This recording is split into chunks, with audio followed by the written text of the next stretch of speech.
Muy buenos días tengan todos ustedes. El día de hoy, mi compañera Diana Elizabeth Pérez Alvarado y su servidora, Laisha Gabriela Quiroz de la Rosa, les vamos a presentar el tema número 10, titulado Examen General de Orina, para la materia de Análisis Bioquímico Clínico 1, a cargo de la QFB Jessica Yasmín Martínez Morales. Vamos a comenzar definiendo lo que es el examen general de orina. Este es uno de los análisis de laboratorio más importantes. Es considerado como un examen de rutina porque el médico lo solicita con mucha frecuencia, ya que éste brinda información general del estado de salud del paciente. Como su nombre lo indica, este utiliza una sustancia llamada orina, que se ha descrito como una biopsia líquida que se obtiene de forma indolora. El examen general de orina apoya el diagnóstico y seguimiento terapéutico de enfermedades renales y otras enfermedades como lo son la diabetes, enfermedades hepáticas y autoinmunes. El examen general de orina implica analizar el aspecto, la concentración y el contenido de orina, además de que está comprendido del examen físico, el examen químico y el análisis microscópico del sedimento urinario. Y está compuesto por varias pruebas que identifican las distintas sustancias eliminadas por el riñón. El resultado de este examen es de mucha importancia en el estudio inicial de enfermedades de origen urinario o sistémico. La importancia clínica de este examen radica en que nos brinda información del estado funcional del riñón, además de que nos ayuda a detectar alteraciones de las vías urinarias y evidencia la existencia de problemas metabólicos. ¿Pero por qué realizamos este examen? Pues primeramente para evaluar la salud general, porque pues un médico nos puede recomendar este análisis como parte de un examen médico de rutina, también para el control de algún embarazo, para una preparación prequirúrgica o durante la internación en algún hospital para detectar diversos trastornos o enfermedades. También nos sirve para diagnosticar una enfermedad. El médico nos puede sugerir que este análisis de orina que nos lo realicemos si es que estamos experimentando dolor abdominal, dolor de espalda, micción frecuente o dolorosa, sangre en la orina u otros problemas urinarios, ya que este análisis nos puede ayudar a diagnosticar la causa de esos síntomas. Y por último, lo realizamos para poder controlar una enfermedad. En el caso de que nosotros ya hayamos sido diagnosticados con alguna afección, ya sea enfermedad renal o de las vías urinarias, el médico nos puede recomendar este análisis de una forma periódica para poder controlar esa enfermedad y poder darnos un tratamiento. La muestra de orina es un ultrafiltrado del plasma a través del cual el riñón excreta desechos tóxicos generados por el metabolismo celular. Desde el punto de vista de procedimientos médicos, la orina, como ya lo mencioné, es una biopsia líquida obtenida de forma indolora, que para muchos es una herramienta considerada como la mejor para el diagnóstico que disponen los médicos. Es de vital importancia partir de una muestra con una concentración adecuada y un contenido de elementos formes provenientes de la vía urinaria, evitando la contaminación externa. La manera en que nosotros vamos a tener un examen exitoso inicia con las instrucciones claras, concretas y en un lenguaje comprensible para el paciente. Pueden ser en forma oral, escrita e incluso pueden ir acompañadas por dibujos demostrativos. Pasamos a los métodos de recolección. Como podemos observar, tenemos tres. El primero de ellos es la orina espontánea, que es aquella muestra de orina en la que el paciente puede emitirla sin la necesidad de ninguna asistencia ni dispositivo externo, y de esta se pueden obtener otras dos. La primera es el primer chorro, que es la primera porción de orina emitida. Esta la eligen principalmente para la búsqueda de clamidia por técnicas de amplificación de ácidos nucleicos, pero también es útil cuando se requiere confirmar la sospecha de la presencia de células anormales. Y después tenemos el chorro medio. Este es el más utilizado para los exámenes por su buena representatividad microbiológica para el cultivo y un contenido adecuado de elementos formes. La forma de obtenerla es que se elimina la primera porción de orina para eliminar la contaminación con bacterias, ya sea que estén en la uretra o en los genitales externos. Después tenemos la orina por sonda. Esta se obtiene con una sonda introducida por la uretra hasta la vejiga. Esta es útil para pacientes que se encuentran inhabilitados para obtener una muestra espontánea. Y la última es la punción suprapúbica. Esta se obtiene por punción de la pared abdominal directo a una vejiga distendida, es decir, llena. La ventaja sobre la muestra por sonda es que en la punción pues no hay riesgo de introducir bacterias a la vejiga, pero la desventaja es que se necesita pues material especial y pues esta técnica es algo compleja. Ahora vamos con los tipos de muestra. La primera que tenemos es la ocasional o al azar. Esta es una muestra que podemos obtener en cualquier momento del día o de la noche. Es en una sola emisión y sin preparación previa del paciente. Es la muestra que vamos a obtener inevitablemente en casos de urgencias médicas. Es importante considerar o tomar en cuenta que pueden tener infecciones de tracto urinario, litiasis, etc. Después tenemos la primera orina de la mañana. Esta es la muestra de orina emitida espontáneamente después de una noche de descanso y al levantarse y antes de desayunar u otras actividades. Es recomendable que se obtenga después de un periodo de 8 horas de reposo, con un mínimo de 4 horas, tiempo necesario para contar con una concentración de orina, con una buena concentración de orina para hacer el examen químico y microscópico. Y la última tipo de muestra es la segunda orina de la mañana. Es una muestra obtenida de 2 a 4 horas después de la primera de la mañana. Se puede recurrir a ella cuando se presentan problemas para obtener o entregar oportunamente la primera orina. Ahora vamos a pasar a las indicaciones para tomar la muestra de orina. Como primera parte tenemos la muestra de orina de bebés y neonatos. Lo primero que tenemos que hacer es lavar completamente la zona alrededor de la uretra. Podemos utilizar jabón o toallitas desinfectantes que el proveedor, en este caso el laboratorio, nos haya suministrado. Para esta toma de muestra nos darán una bolsa especial para recoger la orina.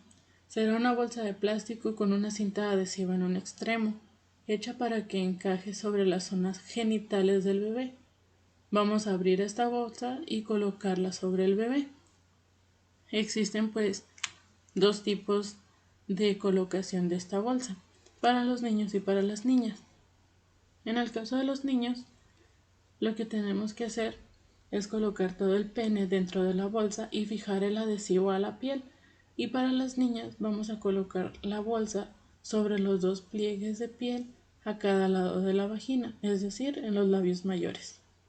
Posteriormente le vamos a colocar un pañal al bebé sobre la bolsa que acabamos de colocar. Es importante que revisemos al bebé frecuentemente, ya que un bebé activo puede desplazar la bolsa y de esta manera pues se va a necesitar más de un intento para poder recoger la muestra. Después de que el bebé ya haya orinado, vamos a retirar la bolsa y posteriormente la vamos a vaciar en un recipiente suministrado por el proveedor. Es importante no tocar el interior del contenedor ni de la taza. Al terminar, pues vamos a etiquetar el recipiente y se lo vamos a devolver a quien esté encargado de hacer ese examen. Ahora, las indicaciones para la toma de muestra en paciente masculino es que van a lavar sus manos con agua y jabón antes de obtener la muestra. El segundo paso es retraer la piel del pene y lavar la salida de la uretra con una toalla mojada. En caso de que no se tenga la toalla mojada, puede ser con únicamente agua. Después se va a limpiar y secar el área con una toalla seca.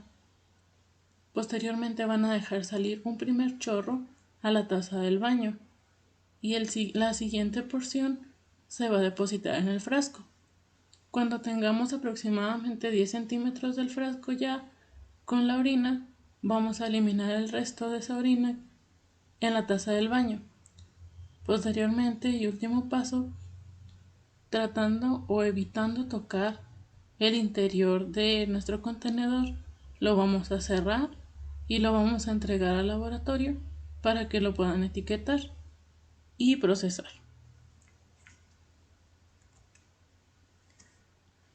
Para la toma de muestra en un paciente femenino, lo que vamos a hacer es lavar nuestras manos con agua y jabón antes de obtener la muestra. Vamos a separar los labios y vamos a limpiar los genitales externos de adelante hacia atrás con toallas húmedas. Posteriormente vamos a secar con una toalla seca y de igual manera vamos a dejar salir un primer chorro a la taza del baño. Después vamos a depositar la siguiente porción en el frasco y a eliminar el resto de la orina en la taza del baño una vez de que ya tengamos nuestros 10 centímetros aproximadamente de lo que abarca el contenedor. Posteriormente pues vamos a cerrar nuestro frasco y lo entregamos para que sea etiquetado y procesado. Algo muy importante son los contenedores para la muestra de orina. Estos son frascos con capacidad para contener de 50 a 100 mililitros de orina. Deben de tener boca ancha, de 4 a 5 centímetros de diámetro para poder depositar la muestra directo dentro del frasco. El material de su construcción debe ser transparente, inerte a los componentes de la orina para evitar interferencias y se debe utilizar estéril. La tapa debe de tener rosca fácil y se debe de sellar herméticamente para evitar derrames accidentales. A la hora de que vayamos a etiquetar, es importante poner esos datos que aparecen en la imagen: nombre, tipo de muestra, hora de recolección, el tipo de estudios y los conservadores en caso de tener. Para evitar alteraciones en la orina recogida, esta debe de ser procesada en los siguientes 30 minutos de preferencia. Si después de 30 minutos de recolectada no se procesa, se debe de refrigerar en la puerta de la nevera a 4 grados centígrados por un tiempo máximo de 24 horas. De lo contrario, se corre el riesgo de que se alteren las sustancias contenidas en ella por efectos de la temperatura ambiental y de la luz solar. De lo contrario, de 2 a 3 horas pueden presentarse los siguientes cambios: replicación bacteriana, oxidación de bilirrubinas, disipación de cetonas, disminución de la glucosa, alcalinización de pH, disolución de cristales e incluso falsos positivos. Los factores que pueden influir en el resultado son porque la información final del examen general de orina va a depender de una adecuada técnica de recolección, del tiempo óptimo de exposición y del cumplimiento en las medidas de recolección y de transporte de la muestra. Otros factores que pueden modificar este resultado son la calidad del lavado genital el uso de jabones antisépticos, la contaminación de la muestra, la calidad de las tirillas reactivas, la disponibilidad, garantía y seguridad del laboratorio clínico y la administración previa de antibióticos. Sin embargo, también tenemos criterios de rechazo de muestras. Estos son, en primer punto, las muestras obtenidas después de una ingesta exagerada de líquidos. Después, las muestras con más de 2 horas de haber sido emitidas, conservadas o transportadas a temperatura ambiente. También las muestras sin etiquetar o mal etiquetadas. Algo muy importante es que se debe de etiquetar en el frasco y no en la tapa. Las muestras visiblemente contaminadas, mal tapadas o de plano sin tapa. Las muestras también en las que se observan abundantes núcleos de célula epitelial o desprovistos del citoplasma. Y también un caso especial son aquellas muestras que contengan contaminación fecal, puede ser fibras de alimento, pigmentos, etc. Estas no pueden descartarse sin antes consultar al médico.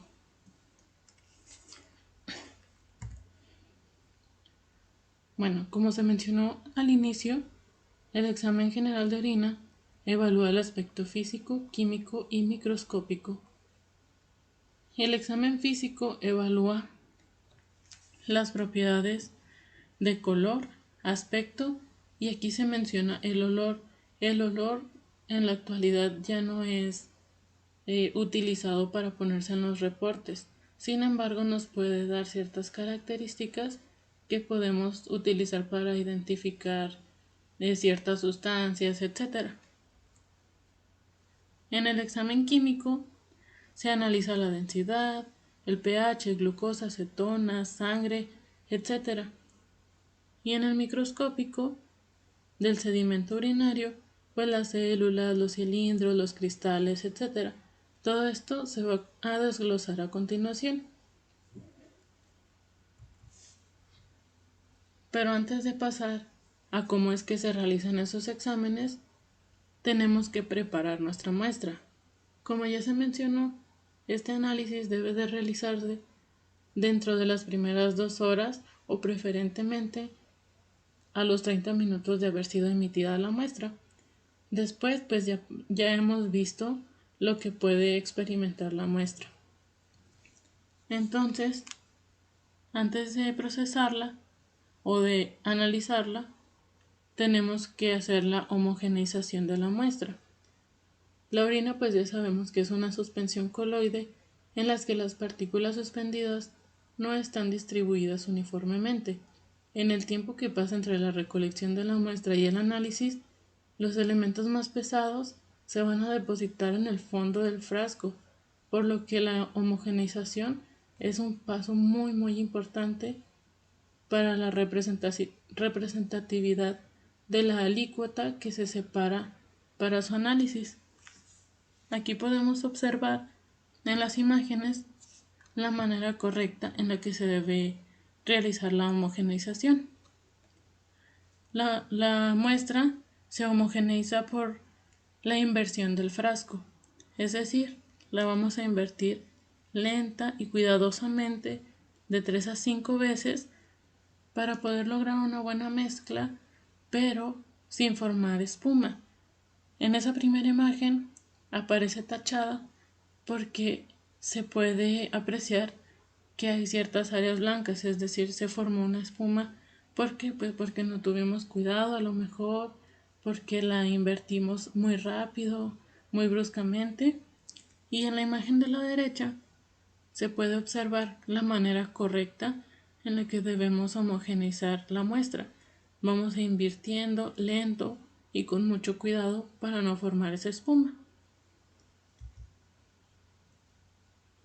La separación de la alícuota en un tubo de ensayo.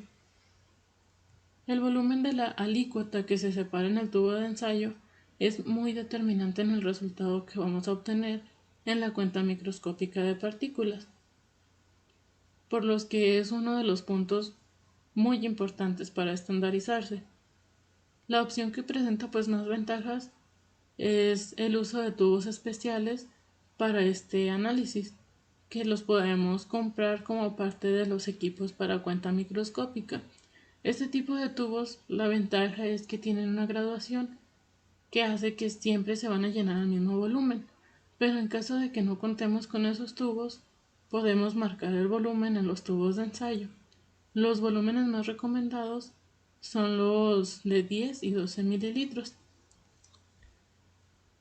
Es importante adaptarse a estos volúmenes porque pues ya son los que son de referencia a los que todos estamos acostumbrados. Para trabajar con volumen de 10 o 12 en tubos convencionales de vidrio se deben utilizar tubos de 15%, ya que los de 13% en estos solo se puede depositar de 7 a 7.5 mililitros y esto causa un error de hasta 30% en la cuenta microscópica. Ahora sí, vamos a pasar con la fase analítica y la primera parte es el examen macroscópico o físico.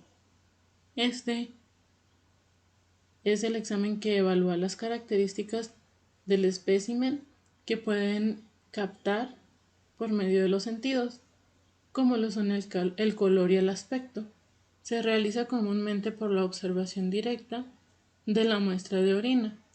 Para esto es recomendable que se tomen en cuenta cuidados para una correcta realización, como observar la muestra en un tubo de ensayo limpio y que no tenga raspaduras, además de tener una buena iluminación, color blanco o que sea un color frío.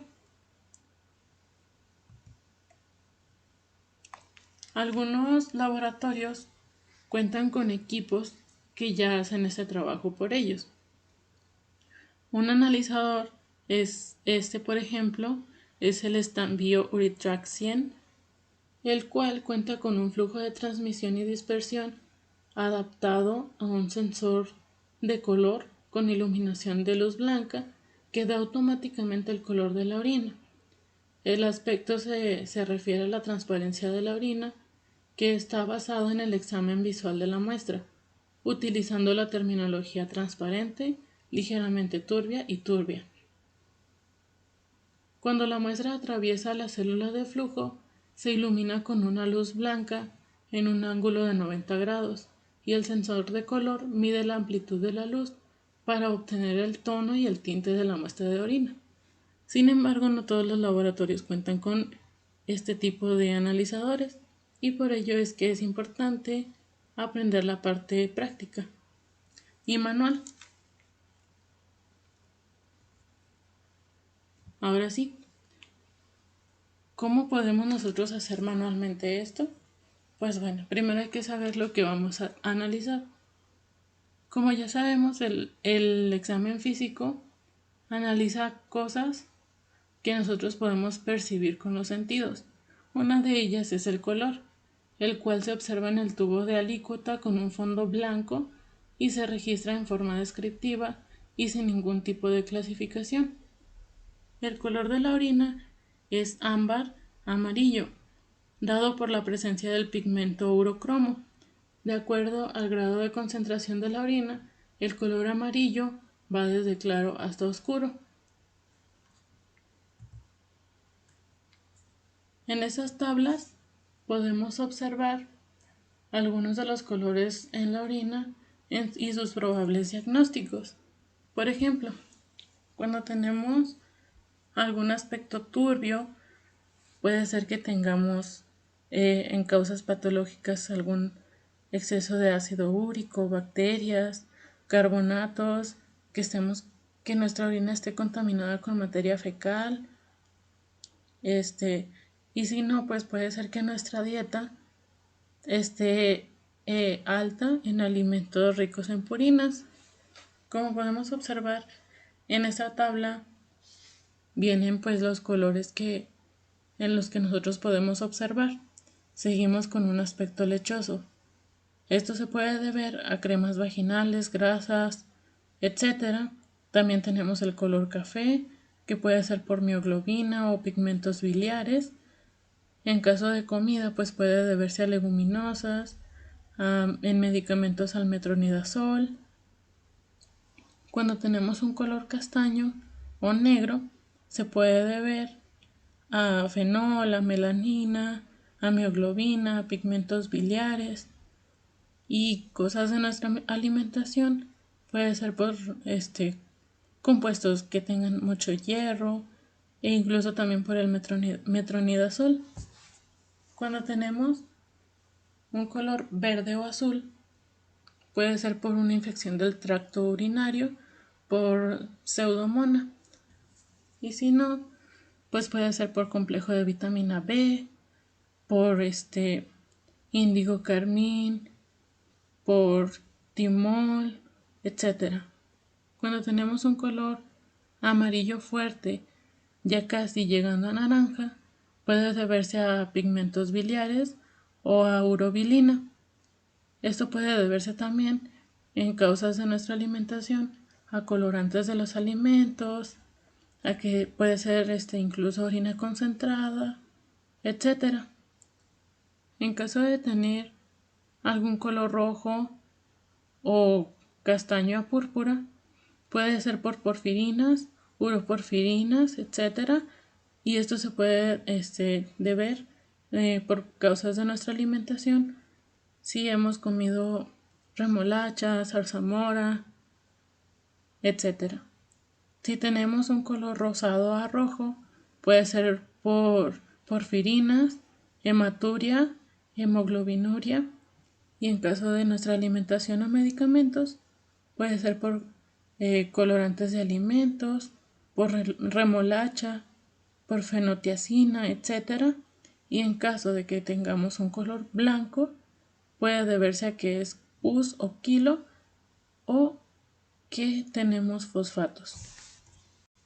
El aspecto se observa con un fondo negro opaco y con incidencia angular del rayo de luz. Esto permite iluminar y contrastar los elementos disueltos o suspendidos que confieren turbidez a la muestra. El aspecto de la orina debería de ser limpio y transparente, pero existe turbidez por presencia de células, cristales, cilindros, detritus, proteínas, grasas y mocos en la muestra de la orina. En ciertas circunstancias, el aspecto de la orina puede indicar la presencia de enfermedades, como sucede en el síndrome nefrótico, que se caracteriza por orinas espumosas y lechuzas debido a la presencia de proteínas y de colesterol, respectivamente. Después tenemos el olor. El olor de la orina es débilmente aromatizado debido a la presencia de ácidos orgánicos volátiles y amoníacal por descomposición de la urea. Sus características varían según la dieta, la patología presente y la concentración de solutos. Algunas enfermedades pueden presentar un olor característico, como a continuación se describe. El alcohol es por intoxicación por etanol. Amoníacal son infecciones del tracto urinario por bacterias que descomponen la urea, o sea, ureasa positivas, retención prolongada de la orina. Fecaloide son fístulas vesicointestinales, fruta fresca o acetona, en presencia de cetonuria, acidosis metabólica. Hedor hepático, olor a rancio de la orina y el aliento en presencia de encefalopatías hepáticas. Tenemos la humedad, que es de la fenilcetonuria, rancio, que es hipermetionemia y tiroxinemia, sudor de pies, exceso de ácido butírico o hexanoico, sulfúrico, descomposición de cistatina, sulfuro de hidrógeno, infecciones del tracto urinario con proteinuria. Cabe destacar y resaltar que el análisis del olor en la actualidad ya no es utilizado para presentarlos dentro del reporte clínico que se debería de entregar. Examen químico. Este comprende la determinación cuantitativa y semi-cuantitativa de diversos parámetros y sustancias que son excretadas en la orina. Se realiza mediante reacciones químicas y enzimáticas de química seca, en el cual se impregna una fase sólida con los reactivos respectivos a cada determinación. Se puede realizar por diferentes metodologías, como las tiras reactivas y los procesos semi y automáticos. Estos dos últimos se realizan con lectores de tiras reactivas. Estos son fotómetros de reflexión en los que se emite una luz de determinada longitud de onda, dirigido a una de las zonas reactivas de la tira. Se mide la luz reflejada, se procesa y se convierte en un resultado de concentración por un procesador.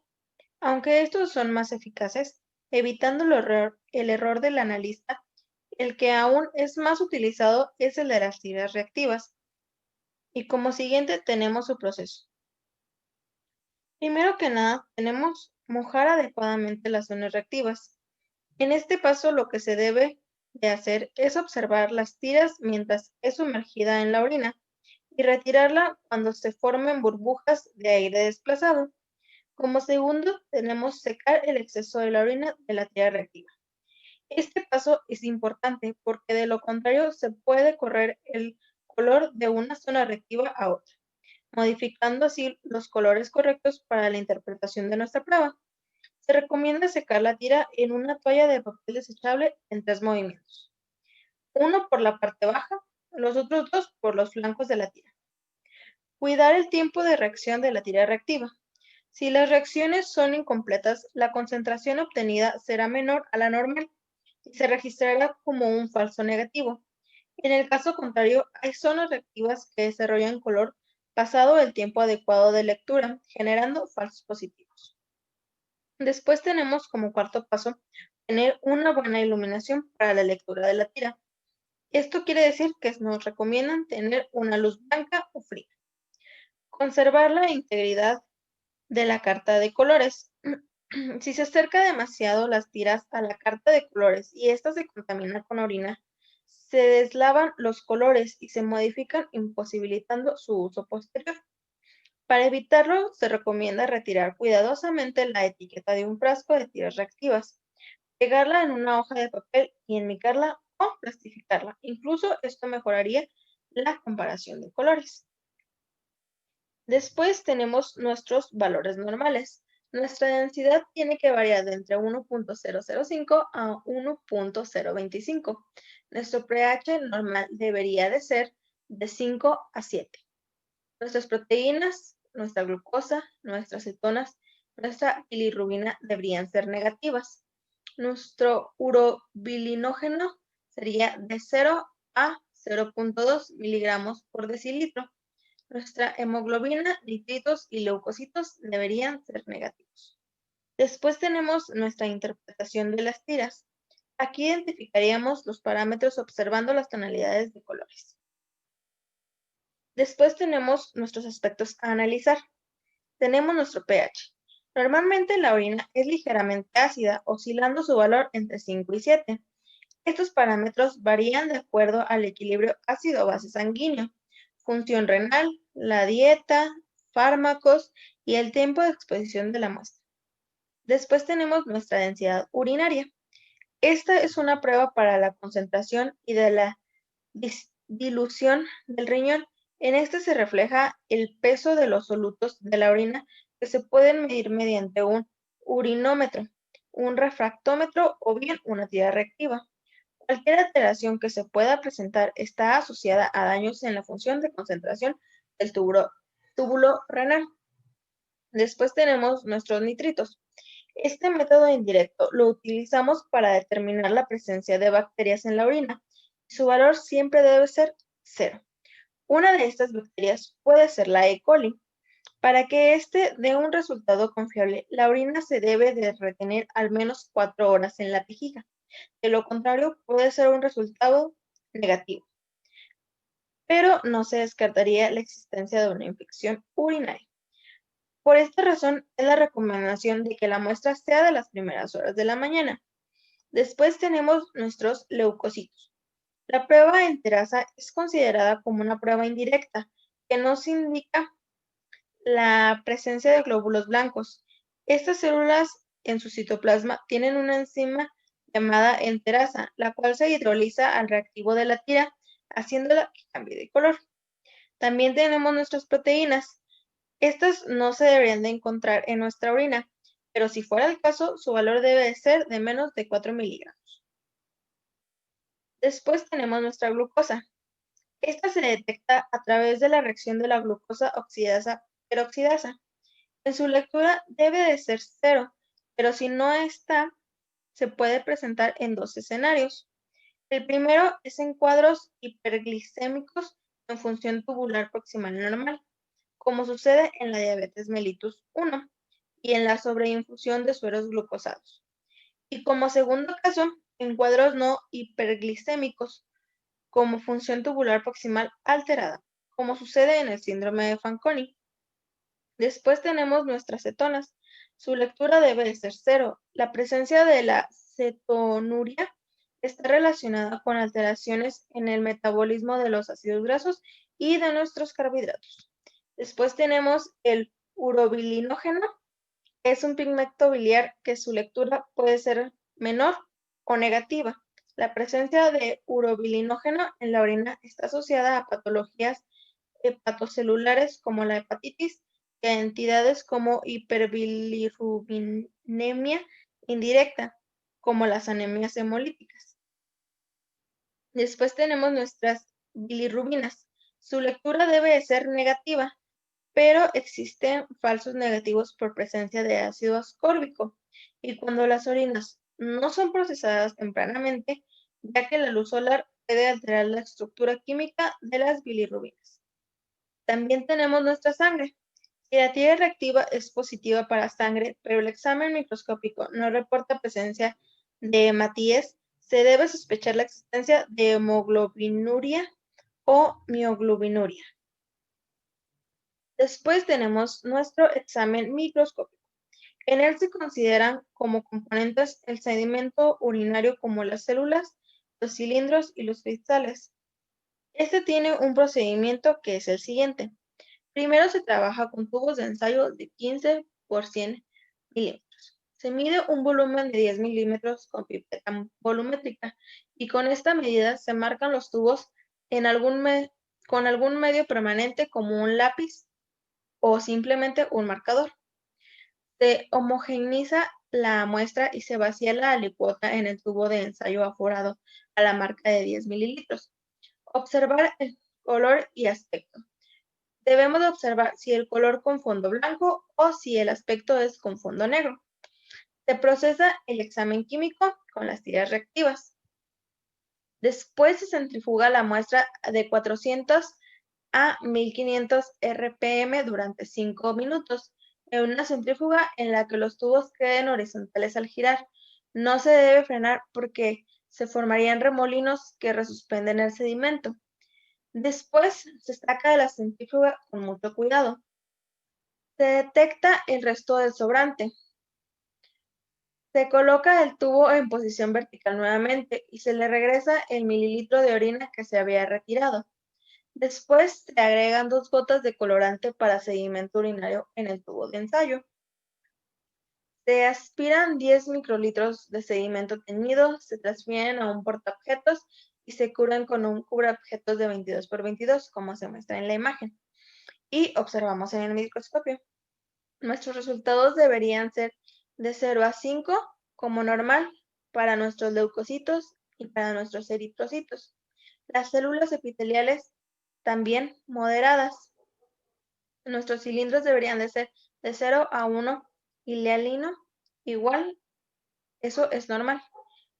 Y de 0 a 1 no hialino es anormal. Después tenemos nuestros aspectos a analizar, igual que en el otro. Tenemos nuestras células. Al decir células nos referimos a los glóbulos rojos, glóbulos blancos, bacterias y células epiteliales. Tenemos a nuestros glóbulos blancos. Su valor normal oscila de 0 a 4 por campo. En caso de que se exceda a más de 5 células por campo, se le llama leucocituria y a más de 10 es una piura. Después tenemos nuestros glóbulos rojos. Cuando existen más de 5 gramos de GR o glóbulos rojos, es considerada una hematuria. Después tenemos nuestras bacterias. La orina, aunque debe estar libre de bacterias, Su presencia en la orina puede estar relacionada con una infección urinaria. En caso de ser positivo, la tinción de Gram es un método rápido, económico, sencillo y específico. Tenemos también nuestras células epiteliales. Estas provienen de diferentes sitios del tracto urinario, como son las tubulares o renales. Estas hacen referencia a las células epiteliales del túbulo renal. Pueden estar presentes en pielonefritis, necrosis tubular aguda, rechazo a injertos y nefritis túbulo intersticial. También tenemos las transicionales. Estas son células provenientes del epitelio de la pelvis renal, vesical, uteral y de la porción superior de la uretra. Están presentes en los procesos inflamatorios de estos sitios y en litiasis renal. Después tenemos las caudadas. Estas son células que están asociadas al cuello cervical. También tenemos las escamosas. Son células del tercio distal de la uretra y del epitelio vaginal. Su presencia sugiere contaminación genital, vaginitis o uretritis. Después tenemos nuestros cristales. Estos se pueden formar por precipitación de sales en la orina, producto de los cambios de pH, concentración de las sales o la variación de la temperatura. Se pueden presentar como verdaderos cristales o como un material aformo. Esos cristales se pueden encontrar en personas tanto sanas como no sanas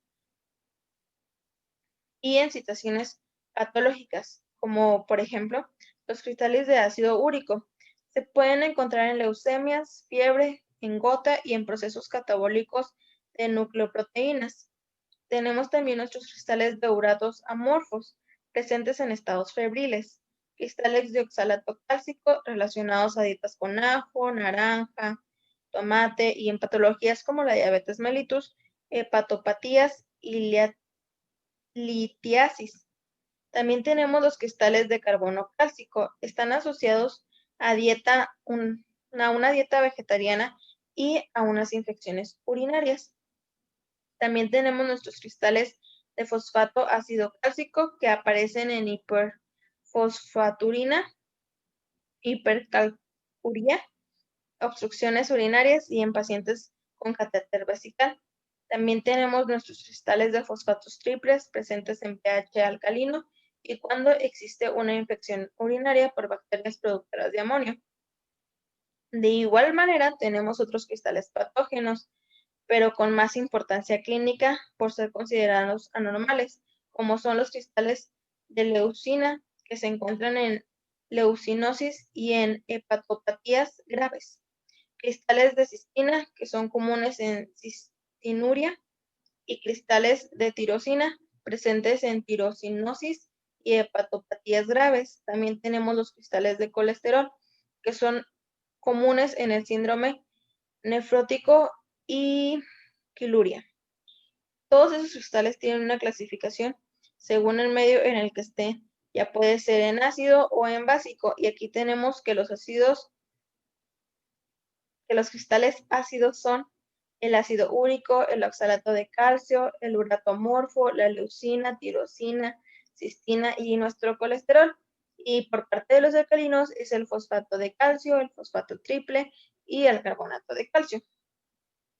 Otros contaminantes que se pueden encontrar en el análisis son el moco, que es un material proteico proveniente del tejido glandular genitourinario.